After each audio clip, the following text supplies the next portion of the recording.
guys, it's Sharon.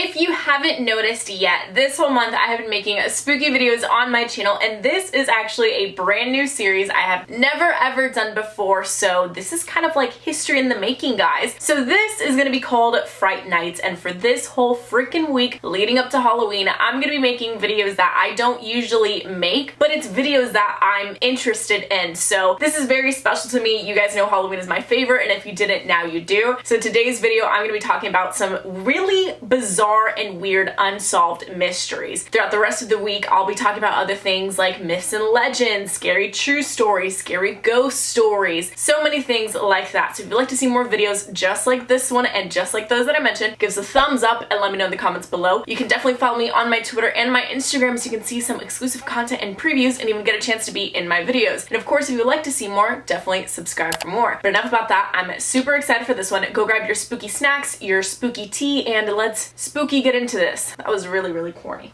The first bizarre unsolved mystery I want to tell you about happened in 1957. So there was a cookware salesman named Lawrence Joseph Bader. He had a string of financial problems and he just mysteriously disappeared one day. He was going fishing near his home in Akron, Ohio, and there was a really bad storm and his boat was found damaged, but he wasn't. 4 days later, John Fritz Johnson appeared in Omaha, Nebraska. This guy immediately became like a local celebrity and was known for his really big personality. In 1965, when Fritz was in Chicago, someone from Akron, his hometown, recognized him. They confronted Fritz about his identity and he was in complete denial. He even found it hilarious. Fritz's fingerprints matched Larry Bader's, but he could not remember being that man. They went in as far to bring in Bader's niece to identify him, and he just was so stuck on the fact that he doesn't remember a life in Akron. Also, I hope I'm saying that city name right. Y'all know how I am with pronunciation. Psychiatrists even examined him, and he was telling the truth and believed that he wasn't lying. He died in 1966, and the truth was never established. I think that is super eerie. Granted, like, he could just have lost his memory, especially if he was in a huge boating accident. Like, he went fishing and a storm destroyed his boat. I wouldn't be surprised if he suddenly just lost his memory and kind of just started a new life. Or unless maybe he was just a really good actor. Really creepy how well he got into character, or even if he just did turn into a different character. I want to know what you guys think about all these unsolved mysteries, by the way, so buckle up. It's just gonna get weirder. In 1994, there were 6 rainstorms in Oakville, Washington. Except it didn't rain water, it rained these jelly-like blobs. To make things weirder, residents said they started to get these flu-like symptoms afterwards. Also, pets all over the city were even starting to die. When tests were run on this mystery rain, they found that it contained human white blood cells, but to this day, no one knows where it came from, how it happened, or why it happened. You know what it is that you're just chilling, it starts raining, you're like, oh, just a rainy day, but it's actually raining human white blood cells? How does that happen? Like, I can't even begin to think of an explanation for this. I don't know, are aliens doing experiments to human white blood cells and they're just trickling down from their UFO? I don't know, dude. It's really sus and really creepy. Also in 1994, 62 primary school age students in Rua, Zimbabwe were on break at school, and they claimed to have seen 4 silver crafts at the edge of their playground. When they went to investigate, they saw a small creature with a tight black suit and big eyes like, and I quote, rugby balls. And some of the children even claimed that this creature communicated with them, but it was telepathically. Some of them were very excited, some of them were traumatized. Can you blame them? No. Obviously, their teachers didn't believe their reports, but they all went home and told their parents about that incident. When the children were separately asked to draw on what they had seen, they all drew the same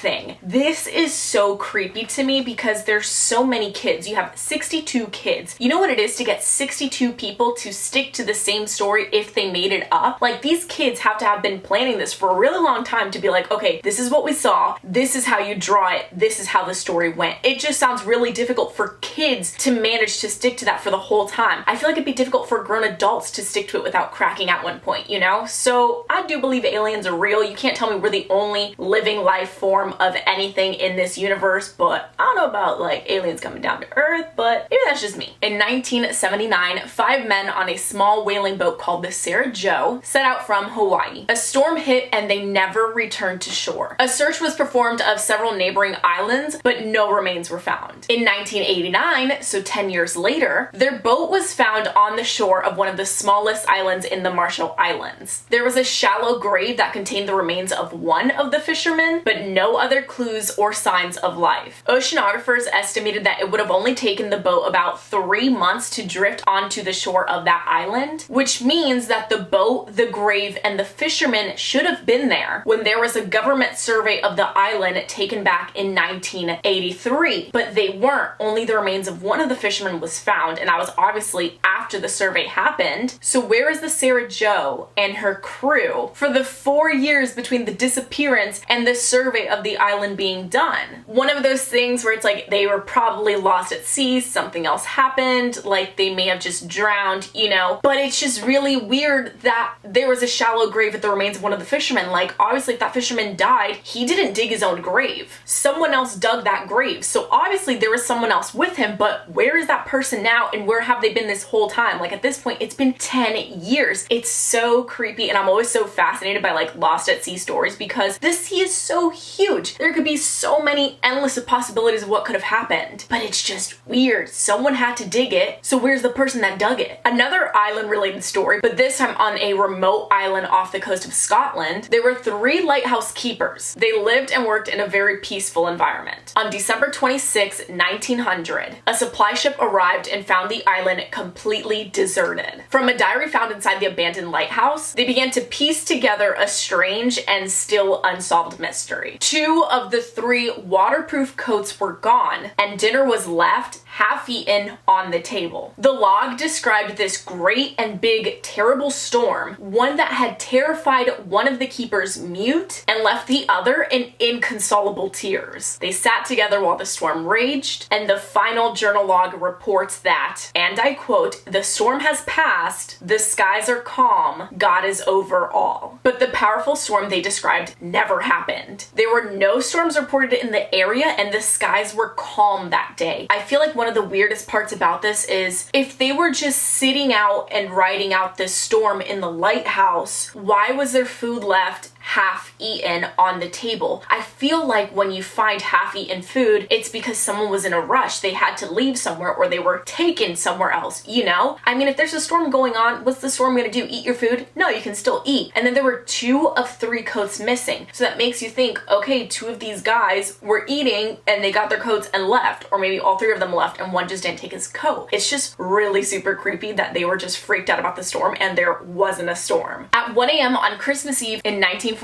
the Theodder family woke up to their house on fire. They managed to get 4 of their 9 children out of the house safely, and after which the dad then went to find his ladder to try and rescue the rest of the 5 kids on the 2nd floor. His ladder was missing, his trucks wouldn't start, the phone line was cut, and the water they had in the rain barrels was frozen solid. Eventually, neighbors saw the smoke and they called for the fire department. The fire department arrived 7 hours after the fire started. They found no remains in the home, no bones, nothing. They declared the 5 kids dead. It's unclear as to whether a house fire could be strong enough to burn through bones, and in the weeks leading up to the incident, 2 people threatened the Theodders that their home would burn down. One of the older boys also noticed an older man watching some of the kids walk home from school. They received a strange phone call minutes before the fire broke out, and since the fire, they've received tips and letters from people claiming to have seen their kids around the United States. I think this is super eerie, and there's just so many things that make you think this wasn't an accident. The car wouldn't start. The phone line was cut, and a call was made before the fire broke out. So the phone was working before the fire broke out. Also, the ladder was missing, and they can't find any remains. So it's like 5 kids don't just disappear into thin air or into a smoky air, you know? There should be some remains left. I think they were abducted. There was a huge huge theory that claims that the Italian mafia abducted the kids because this was an Italian family, and I think it was for political reasons, if I'm not mistaken. It's super sad because the parents died without ever really knowing what happened to their kids. I find this to be one of the creepiest unsolved mysteries, and there was actually an update to this one this year. February 2nd of 1959, 9 ski hikers died mysteriously in the mountains of Russia. The night of the incident, the group had set up camp on a slope, they enjoyed dinner, and they prepared for the night. But something went extremely wrong because the group never returned. This is known as the incident at Dimatov Pass. Probably butchered that, I apologize right now. But on February 26th, searchers found the hikers' abandoned tent, which had been ripped open from the inside, and surrounding that area were footprints left by the group. Some were barefoot, some were wearing one shoe, some were wearing socks, and all of which continued to the edge of the woods. That's where the first 2 bodies were found, shoeless and only in their underwear. The scene has marks of hypothermia, but as medical examiners took a closer look at the bodies, as well as the other 7 that were eventually discovered in the following months, hypothermia didn't make sense. In fact, the evidence made no sense at all. One body had evidence of blunt force trauma consistent with brutal assault. Another had 3rd-degree burns. One had been vomiting blood. One was missing a tongue, and some of their clothing was found to be radioactive. It was ruled that inhuman forces killed them, and in July of 2020, it was ruled that it was an avalanche. I don't know what the heck happened. It's really creepy, you know. I can't even begin to come up with something that makes sense, which is what makes this case so creepy and so eerie, because there's just so many different things. I mean, what was that? Like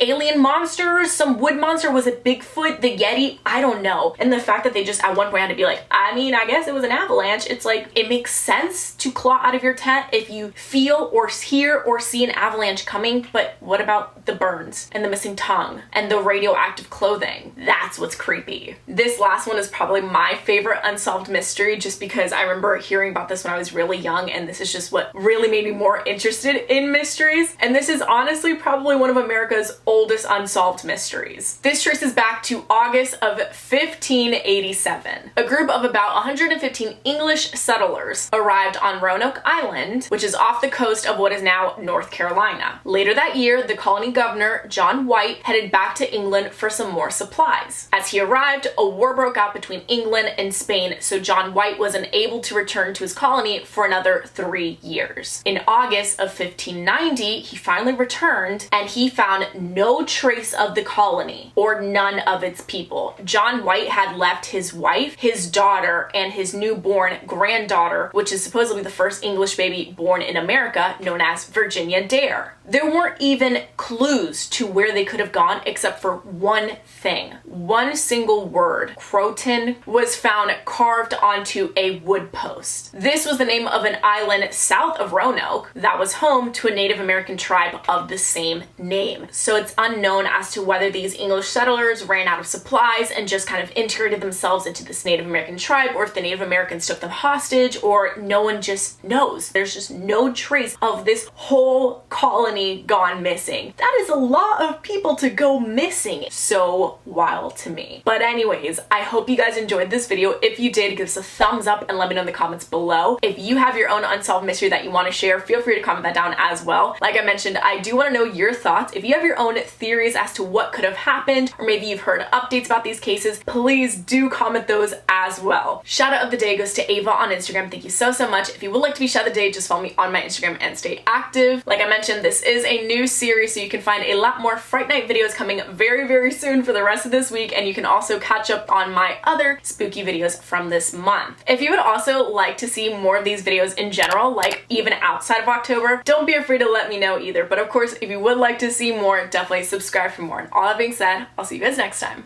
Bye!